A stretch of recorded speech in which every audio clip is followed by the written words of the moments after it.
This is so wild. We're at Oxbow Lake Nature Reserve in Laurel.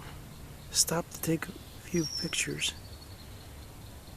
Angelo was photographing the flowers of this partridge berry here.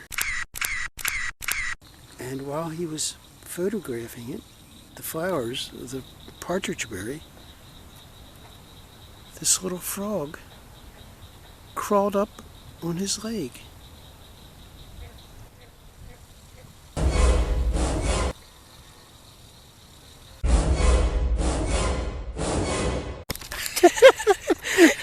And now he just jumped.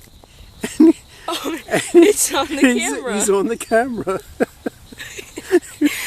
And now he's jumped onto the tree. Well, he's a friendly little guy.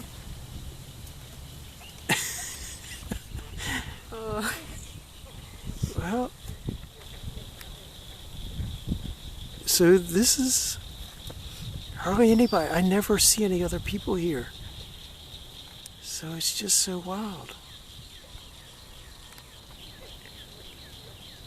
If you want to focus, press here. Oh, yeah, that's nice. Angelo is teaching me how to use this camera. Oh, look how he blends in.